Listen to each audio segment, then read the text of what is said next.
Hi friends, എല്ലാവർക്കും പുതിയൊരു വീഡിയോയിലേക്ക് സ്വാഗതം. ഇന്ന് പുലർച്ചെ 4 മണിക്ക് എണീറ്റിട്ടുള്ള നമ്മുടെ കിച്ചണിലെ വർക്കും കാര്യങ്ങളൊക്കെയാണ് കേട്ടോ ഇന്നത്തെ വീഡിയോ എന്ന് പറയുന്നത്. പിന്നെ നേരത്തെ എണീറ്റത് കൊണ്ടാണ് ഒരു ഉറക്കപ്പിച്ചിൻ്റെ ഒരു ഷേപ്പൊക്കെ കേട്ടോ ഫേസിനൊക്കെ. അപ്പോൾ 4 മണിക്ക് എണീച്ചിട്ട് അടുക്കളയിൽ പുറത്തേക്ക് ഇറങ്ങാനും ഭയങ്കര പേടിയാണ് കേട്ടോ. കാരണം വേറെ ഒന്നുമില്ല, ഒരു 4 മണിയൊക്കെ ആയിട്ടല്ലേ ഉള്ളൂ. ഒരു 5 മണിയൊക്കെ കഴിഞ്ഞിട്ടുണ്ടെങ്കിൽ നമുക്ക് പേടിയൊന്നുമില്ല. കാരണം എന്താണെന്ന് വെച്ചാൽ നമ്മുടെ അവിടെ കാവിൽ പാട്ട് വയ്ക്കും, പിന്നെ അമ്മായിയൊക്കെ എണീറ്റ് വരും. ഇപ്പോഴൊക്കെ പിന്നെ എല്ലാവരും നല്ല ഉറക്കത്തിലായിരിക്കില്ലേ. അപ്പോൾ എണീക്കുന്നവരുണ്ട് കേട്ടോ 4 മണിക്കൊക്കെ നേരത്തെ എണീറ്റ് വീട്ടു ജോലികളും കാര്യങ്ങളൊക്കെ, ജോലിക്ക് പോകുന്ന ആളുകളും കുട്ടികളെ സ്കൂളിൽ പറഞ്ഞ് വീട്ടേണ്ട ആളുകളൊക്കെ എണീക്കുന്നവരൊക്കെ ഉണ്ട് കേട്ടോ. അപ്പോൾ ഇന്നത്തെ വീഡിയോ നമ്മുടെ കുഞ്ഞ് വീഡിയോ ആണ്, എല്ലാവരും സപ്പോർട്ട് ചെയ്യണം. ഇന്നത്തെ വീഡിയോ എല്ലാവർക്കും ഇഷ്ടപ്പെടും എന്നുള്ളതും അറിയില്ല കേട്ടോ. കാരണം എന്താണെന്ന് വെച്ചിട്ടുണ്ടെങ്കിൽ നമ്മൾ ഇന്ന് ഈ കിച്ചണിലും വീട്ടിലും കിടന്ന് ഇങ്ങനെ ജോലി ചെയ്യണത് മാത്രമേ വീഡിയോ ഇടുന്നുള്ളൂ എന്ന് വിശ്വസിക്കരുത് കേട്ടോ ആരും. അപ്പോൾ നമ്മുടെ വീഡിയോ ഇഷ്ടപ്പെടുകയാണെന്നുണ്ടെങ്കിൽ ലൈക്ക് ചെയ്യാനും ഷെയർ ചെയ്യാനും കമൻറ്റ് ചെയ്യാനും മറക്കരുത്. അതുപോലെ തന്നെ നമ്മുടെ ചാനൽ ആദ്യമായിട്ട് കാണുന്നവരാണെന്നുണ്ടെങ്കിൽ നമ്മുടെ ചാനലിൽ നിന്ന് സബ്സ്ക്രൈബ് ചെയ്യാനും നമ്മളെ കൂടെ കൂട്ടാനും നമ്മളെ സപ്പോർട്ട് ചെയ്യാനും മറക്കരുത്. അപ്പോൾ എല്ലാവർക്കും ഒരിക്കൽ കൂടി നമ്മുടെ ചാനലിലേക്ക് നമ്മുടെ വീഡിയോയിലേക്കും സ്വാഗതം. അപ്പം ഇന്ന് അതേപോലെ ഇന്ന് ചായയും അതേപോലെ ഇഡ്ഡലി ചട്നി ഇന്നത്തെ കൊണ്ടുപോകണത് കേട്ടോ. ചട്നിയല്ല സോറി, പിന്നെ നമ്മൾ ഉള്ളിച്ചമ്മന്തിയാണ് കേട്ടോ ഇന്ന് ഉണ്ടാക്കാൻ പോണത്. ഇന്ന് തേങ്ങ ഉണ്ടായിരുന്നു, അപ്പോൾ പൊളിക്കാൻ തലേദിവസം രാവിലെ എണീറ്റ് പൊളിക്കണ്ടേന്ന് വിചാരിച്ചിട്ട് തലേദിവസം പൊളിക്കാൻ മറന്നു വെച്ചിട്ടുണ്ടായിരുന്നു. അപ്പോൾ ഇനിയിപ്പോൾ എന്തായാലും ഈ പുലർച്ചെ എന്തായാലും വെട്ടിപ്പൊളിച്ച് ഇനി അത് തേങ്ങ ചിരവണ്ടേന്ന് വിചാരിച്ച് മടിച്ചു പോയിട്ടോ. അപ്പോൾ കുറച്ചധികം സവോള മേടിച്ചിട്ടുണ്ടായിരുന്നു ഇതിനെ പച്ചക്കറിക്കാർ വരുമ്പോഴേ. അപ്പോൾ അങ്ങനെ പച്ചക്കറിക്കാരിരുന്ന് സവോള മേടിച്ചത് കുറച്ചധികം ഉണ്ടായിരുന്നു. അപ്പോൾ ഒരു 5-6 ചെറിയ ചെറിയ സവോളകളായിരുന്നു. ഒരു 3-4 എടുത്തിട്ട് ചമ്മന്തി ഉണ്ടാക്കാമല്ലോ എന്ന് വിചാരിച്ചു. അപ്പോൾ ഇന്ന് ഇഡ്ഡലിയൊക്കെ അങ്ങനെ ആയി കേട്ടോ. ഇഡ്ഡലിയും ചായ ഞാൻ ആദ്യം വെക്കും. അപ്പോൾ ഈ കട്ടൻ കാപ്പി കുടിച്ചിട്ടൊക്കെ വെയിലും ചൂടൊക്കെ ആയതുകൊണ്ട് കട്ടൻ കാപ്പി കുടിക്കാൻ ഭയങ്കര വിഷമമാണ് പറയുക ഏട്ടന്. അപ്പോൾ ഒരു പാക്കറ്റ് പാല് കൊണ്ടുവരും കേട്ടോ രാവിലെ ഏട്ടന് ചായ കൊണ്ടുപോകാൻ. അപ്പോൾ അങ്ങനെ പാലൊഴിച്ച ചായയൊക്കെ ആദ്യം റെഡിയാക്കി ഫ്ലാസ്കിൽ ഒഴിച്ച് വെച്ചു. അതിന് ശേഷമാണ് കേട്ടോ ഇഡ്ഡലിയൊക്കെ ഉണ്ടാക്കാൻ തുടങ്ങിയത്. അപ്പോൾ 2-3 തട്ടൊക്കെ എടുത്തു കേട്ടോ. അപ്പോൾ അതിന് ശേഷം ഞാൻ ഉള്ളി അരിഞ്ഞു അങ്ങനെ ലാസ്റ്റ് തട്ടും ഇഡ്ഡലിയൊക്കെ വാങ്ങി വെച്ച് ഉള്ളി അങ്ങനെ അടുപ്പത്ത് കയറി അങ്ങനെ ഒരു 5 മണിയൊക്കെ ആയി കേട്ടോ. 5 മണിയായപ്പോൾ അമ്മായി എണീച്ചിരിക്കണു.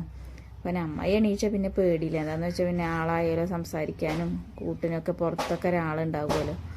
അപ്പോൾ അങ്ങനെ ചട്നിയൊക്കെ ആയി. ചട്നി ഇനി പാത്രത്തിലാക്കണം കേട്ടോ. റേഷൻ എണീറ്റിട്ടുണ്ട്. ഇനിയിപ്പോൾ എണീറ്റേട്ടൻ ചായ കുടിച്ച് ഡ്രസ്സൊക്കെ മാറി പോവാൻ റെഡിയാവുകയാണ് കേട്ടോ. ഒരു 5:30 ആയിരിക്കണം അപ്പോഴേക്കും. പിന്നെ അമ്മായി 2 അടുപ്പിൽ തീയൊക്കെ കത്തിച്ചു. ചോറ് തിളപ്പിച്ചുറ്റണം. പിന്നെ പല്ല് വയ്ക്കാൻ അവർക്ക് ചൂടുവെള്ളം വേണം കേട്ടോ. അതിനൊക്കെ വേണ്ടിയിട്ടാണ്. ഇനി ബേബി നല്ല ഉറക്കമാണേ.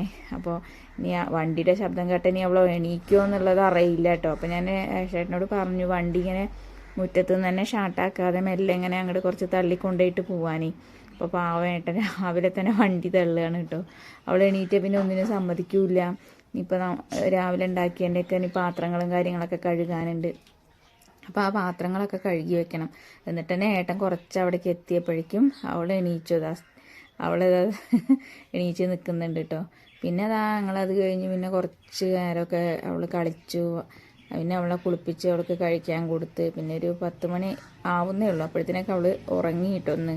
നേരത്തെ എണീറ്റതല്ലേ, 6 മണി 5:45 ആയപ്പോൾ എണീറ്റതല്ലേ. അപ്പം ഒന്ന് നേരത്തെ ഉറങ്ങി. പിന്നെ അവളെ കിടത്തി ഉറക്കിയതിന് ശേഷം അവൾക്ക് കഴിക്കാൻ കൊടുത്ത പാത്രങ്ങളും പിന്നെ ചായ കുടിച്ച പാത്രങ്ങളൊക്കെ ഉണ്ടായിരുന്നു കേട്ടോ. അതൊക്കെ വേഗം കഴുകി വൃത്തിയാക്കി വെച്ചു. ചെറിയമ്മായി ഇപ്പോൾ ഒരാഴ്ചയായിട്ട് ജോലിക്കൊന്നും പോകുന്നില്ല കേട്ടോ. ചെറിയമ്മായി പണിക്ക് പോയോടത്ത് വരുന്ന സമയത്ത് വൈകിട്ട് വരുന്ന സമയത്ത് ഒന്ന് ഇരുന്നിട്ട് തന്നെ വീണു. അപ്പോൾ ഇടുപ്പ് വേദനയെന്ന് പറഞ്ഞിട്ട് ഇപ്പോൾ കുറച്ച് ദിവസമായിട്ട് ജോലിക്കൊന്നും പോകുന്നില്ല. പോകണ്ടെന്ന് പറഞ്ഞാൽ കേൾക്കൊന്നുമില്ല, എന്നാൽ കൂടി ആൾ പോകും. അപ്പോൾ ഇപ്പോൾ തീരെ വയ്യാത്തതുകൊണ്ട് പോകുന്നില്ല കേട്ടോ. അപ്പോൾ ചെറിയമ്മായി ഉണ്ട് വീട്ടിൽ. അപ്പോൾ ധനി ബേബീനെ എടുക്കാനൊന്നും വയ്യ, എന്നാലും പാവം അത് എടുത്തുകൊണ്ട് കുറച്ച് നേരമൊക്കെ അങ്ങനെ നടക്കും. അവളെന്നാലും ഭയങ്കര വാശിക്കൊന്നും നമുക്ക് അവളുടെ ഒപ്പം എത്തില്ല. കാരണം പിടിച്ചാൽ കിട്ടൂല. അവളെന്താ വിചാരിച്ചാൽ അത് നടക്കണം അവൾക്ക്. അല്ലെങ്കിൽ എന്താണെന്നറിയോ, അവിടെ മലന്ന് കിടന്ന് വാശി പിടിച്ച് കരയും. ചിലപ്പോൾ എവിടെയെങ്കിലും മുട്ടിയാലോ എന്നൊക്കെ പേടിയാണ് കേട്ടോ. ചളമ്പ് ശരീരമല്ലേ, കുഞ്ഞു ശരീരമല്ലേ, അപ്പോൾ നമുക്ക് പേടിയാണ്. എന്നാൽ കൂടി നല്ല വാശിയാണ് കേട്ടോ ആൾക്ക്. അപ്പം അങ്ങനെ അതൊക്കെ കഴുകി വെച്ചു. അമ്മായി ഇതതിന് ചോറിന് വെള്ളം വെച്ചിട്ട് കേട്ടോ. ഉപ്പേരി ഇന്ന് പയറുപ്പേരി. ഇനി അമ്മായി അടുപ്പത്ത് വെച്ചോളൂ. കറി ഉരുളൻകിഴങ്ങും സവോളയൊക്കെ ഇട്ടിട്ട് ചെറിയൊരു കറിയും വെക്കാമെന്ന് വിചാരിച്ചിട്ട് അമ്മായി അതെല്ലാം അടുപ്പത്ത് വെച്ചിട്ടുണ്ട് കേട്ടോ. ഞാനിതാ അടുത്ത ഘട്ടം അലക്കലാണ്. ഇനി അലക്കാൻ കുറച്ചധികം ഉണ്ടാകും. ഏട്ടൻ്റെ വർക്കിംഗ് ഡ്രസ്സും കാര്യങ്ങളൊക്കെ ഉണ്ട് കേട്ടോ. അതന്നെ ഉണ്ട് ഒരു 5-6 പാൻറ്റും ബനിയനും ഷർട്ടും. അത് പുല്ല് വെട്ടുന്ന മെഷീൻ പുല്ലിങ്ങനെ അടിക്കണോണ്ട് 2 ജോഡി ഡ്രസ്സൊക്കെ ഇടണം. എന്നാൽ തന്നെ ഈ കല്ലൊക്കെ ഇങ്ങനെ തെറിക്കും കേട്ടോ ദേഹത്തേക്ക്. അപ്പം ഇങ്ങനെ വന്ന് പറയണൊക്കെ അങ്ങനെ കല്ലടിക്കും എന്നൊക്കെ പറഞ്ഞിട്ട് വേദന ഉണ്ട്. എന്നാൽ തന്നെ 2 ഡ്രസ്സ് ഇട്ടാൽ പോലും കല്ലൊക്കെ വന്ന് അടിക്കുമ്പോൾ പേടിയാണ് എന്നൊക്കെ പറഞ്ഞിട്ടേ. അപ്പോൾ ആ ഡ്രസ്സും പിന്നെ കുട്ടിയുടെ ഡ്രസ്സുകളും നമ്മൾ തലേ ദിവസം ഊരിയിട്ട ഡ്രസ്സുകളൊക്കെ ആയിട്ട് കുറച്ചധികം ഉണ്ടാവും കേട്ടോ അലക്കാനൊക്കെ. അപ്പോൾ പൈപ്പ് വെള്ളം എന്ന് പറയുന്നത് ജപ്പാൻ വെള്ളമാണ് കേട്ടോ. ആ പൈപ്പ് അങ്ങോട്ട് ഇട്ടിട്ടാണ് ഞാനിവിടെ അലക്കാറ്. അപ്പോൾ ചിലപ്പോൾ ഇനി അതിൽ വെള്ളം ഇല്ലെങ്കിൽ പണി പാളും. പിന്നെ ഇപ്പുറത്തുനിന്ന് വെള്ളം പൈപ്പിൽ നിന്ന് പിടിച്ച് കൊണ്ടുപോയി അവിടെ അലക്കി എടുത്ത് വരുമ്പോഴേക്കും നല്ല വിഷമാവും കേട്ടോ. വിഷമം പറഞ്ഞാൽ നമ്മൾ പറ്റ ക്ഷീണിച്ചാൽ ഒരാ വെയിലും അല്ലേ. പിന്നെ അവിടെ ഒരു 10-11 മണിയൊക്കെ ആകുമ്പോഴത്തേനും ഇവിടെ നല്ല വെയിൽ വരും. അപ്പോൾ പിന്നെ ഇവിടെ അങ്ങനെ ചെറിയൊരു കാനലുള്ളതുകൊണ്ട് കുഴപ്പമില്ല. എന്നാലും വെയിലൊക്കെ ഉണ്ട് കേട്ടോ. നല്ല വെയിലാണ്. വീഡിയോയിൽ അങ്ങനെ ചിലപ്പോൾ കണ്ടാൽ മനസ്സിലാവുണ്ടാവില്ല. പക്ഷെ നല്ല വെയിലാണ് ഇവിടെ. അപ്പോൾ അങ്ങനെ ഡ്രസ്സുകളൊക്കെ അലക്കിയും കൊണ്ടിരിക്കുകയാണ് കേട്ടോ. നീ അപ്പോഴത്തേന് ഇനി ധോനി ബേബി എണീക്കുമ്പോഴത്തേന് വേണം. അവളാണെങ്കിൽ ഒരു ശബ്ദം കേൾക്കുമ്പോഴത്തേന് എണീക്കുക. കുഞ്ഞ് ശബ്ദം പോലും കേൾക്കാൻ പറ്റില്ല. അപ്പോഴത്തേനും അവൾ എണീക്കും. അപ്പം അങ്ങനെ ചോറൊക്കെ അടുപ്പത്തിട്ട് അമ്മായി കൂട്ടാനൊരടുപ്പത്ത് വെച്ചിരിക്കുന്നു കേട്ടോ.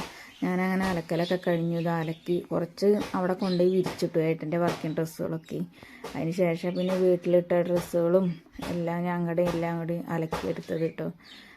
പിന്നെ അപ്പുറത്തെ തലേ ദിവസം ഇട്ട വീതിയും ഒക്കെ ഉണ്ടായിരുന്ന പുതപ്പൊക്കെ അതൊന്നും ഉണങ്ങിയിട്ടുണ്ടായിരുന്നില്ല. അതൊക്കെ ഒന്ന് വെയിലെത്തിച്ച് എടുത്തിട്ടു.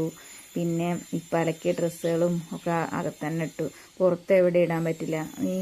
എന്താ പറയുക, ഈ പട്ടിക്കുട്ടികളൊക്കെ ഉള്ളതുകൊണ്ടേ അവർ എങ്ങാനും കടിച്ചു വലിച്ച് കൊണ്ടുപോയാലോ എന്ന് പേടിച്ചിട്ട് അകത്ത് കൊണ്ടുപോയിട്ടു, പുതിയ വീടിൻ്റെ അകത്തേ. അപ്പോൾ അങ്ങനെയൊക്കെയാണ് നമ്മുടെ ഓരോ ദിവസം. നമ്മൾ ഉച്ച വരെയുള്ള നമ്മുടെ വീട്ടിലെ ഓരോരോ ചെറിയ ജോലികളും കാര്യങ്ങളൊക്കെയാണ് കേട്ടോ. ഇന്നത്തെ വീഡിയോ പറയുന്നത് കുഞ്ഞ് വീഡിയോ എല്ലാവർക്കും ഇഷ്ടപ്പെട്ടു എന്ന് വിശ്വസിക്കുന്നു കേട്ടോ. പിന്നെ അതേപോലെ തന്നെ നമ്മുടെ വീഡിയോസ് ആദ്യമായിട്ട് കാണുന്നവരാരെങ്കിലും ഉണ്ടെങ്കിൽ നമ്മുടെ ചാനൽ സബ്സ്ക്രൈബ് ചെയ്യാൻ മറക്കരുത്. വീഡിയോ ഇഷ്ടപ്പെട്ട ഒന്ന് ലൈക്ക് ചെയ്യാനും ഷെയർ ചെയ്യാനും കമൻറ്റ് ചെയ്യാനൊന്നും മറക്കേ ചെയ്യരുത് കേട്ടോ. അപ്പോൾ അങ്ങനെ തലേ ദിവസം ഏട്ടൻ പൂരത്തിന് പോയിട്ടുണ്ടായിരുന്നു. അപ്പോൾ കുറച്ചധികം പൊരി മുറുക്കൊക്കെ കൊണ്ടുവന്നു കേട്ടോ. പിന്നെ ഞാൻ ക്ഷീണിച്ച് വന്നതല്ലേന്ന് പറഞ്ഞ് കുറച്ച് വെള്ളവും പൊരി ഒക്കെ അലുവയൊക്കെ ഉണ്ടായിരുന്നു കേട്ടോ. ചുമന്ന അലുവ മേടിച്ചിട്ടുണ്ടായത്. അപ്പോൾ അതൊക്കെ ഇരുന്ന് കഴിച്ചുകൊണ്ടിരിക്കുകയാണ് കേട്ടോ. എന്താണെന്ന് വെച്ചിട്ടുണ്ടെങ്കിൽ നല്ല വിശപ്പായിരിക്കും. അലക്കലൊക്കെ കഴിഞ്ഞിട്ടുണ്ടെങ്കിൽ അറിയാലോ നല്ല വിശപ്പായിരിക്കുന്നുള്ളത്. അപ്പോൾ വെയിലും കൊണ്ട് വന്നതല്ലേ, നല്ല ക്ഷീണിച്ചിരിക്കണം. അപ്പോൾ ഇന്നത്തെ വീഡിയോ എന്ന് പറയുന്നത് ഇത്രയേ ഉള്ളൂ. അപ്പോൾ എല്ലാവർക്കും ബൈ.